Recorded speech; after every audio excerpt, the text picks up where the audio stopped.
Hey there.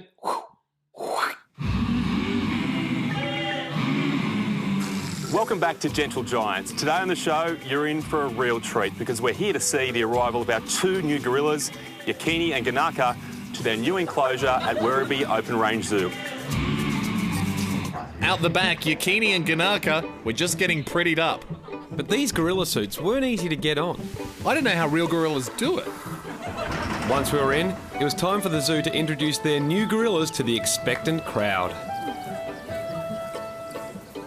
The doors are now being opened, and for the first time, they'll take their first steps into their new home. Oh, here it is, Doctor. There you go. It's so gorgeous. Very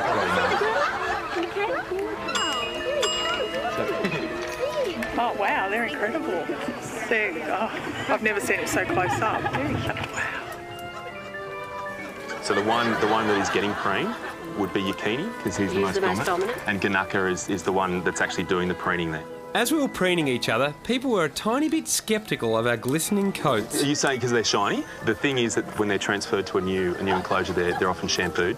Oh, okay. And obviously the parasites are taken away as well. Oh, okay, so they don't bring their diseases with them. No, exactly. Just amazing. Nice save, Dr. Chris. We're just saying that it's amazing. See them up this close. Don't realise how big they are. They're huge. 20 minutes had passed, and it was time to get a little more human-like. Should I go for a throw? Yeah.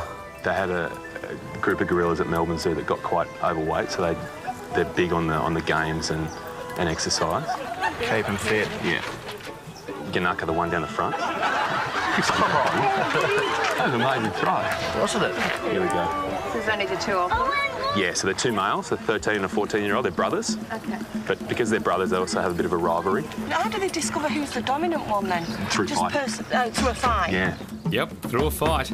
And I was about to start one. Jeez.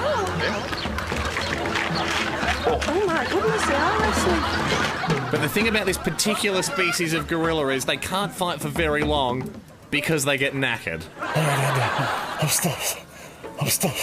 So if they were in the wild, what sort of things would they do? Well, they just chew on shoots and leaves and branches and bark and swing from the trees, whereas when there's none of that to do, they try new things. New things, such as remote-control cars. It's like a remote control car. Yeah, it is. Is he actually playing with that? Yeah. So he's learned how to do that. Oh, that is so cool. And since I had the golf club out, I wondered if people would believe that a gorilla had a decent swing. Yes.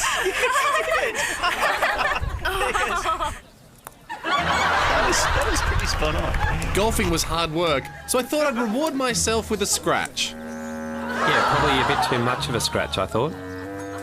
They're due for a feed actually soon. That might be a bear. This next bit was really going to test Dr. Chris, because I've never seen gorillas enjoy a couple of beers. That's a beer. So that's how they get the yeast into them. Like with the beer. Yeah. Because they're so big that the alcohol content doesn't even matter, and actually it helps their gut bacteria. Sitting back having a brew. You never thought you'd see that. No way. Full of liquid courage, it was time to step this thing up to a whole new level. What's he doing here? Oh, you're kidding. So the keeper would have taught him that? Starting a fight. Oh, that is awesome. That's amazing. That was so cool. Yeah, well, being in those suits was the opposite of cool. We were boiling and needed an escape plan, and this keeper gave us the perfect opportunity. Ready? 1, 2, 3. Let's go, car. Like they want to turn to get him in trouble. He's not. They're violent, mate. They're out of here. I think you should probably... Did that just really happen? They've just jumped in the car and taken off. I've never seen that happen before. You seen that happen before?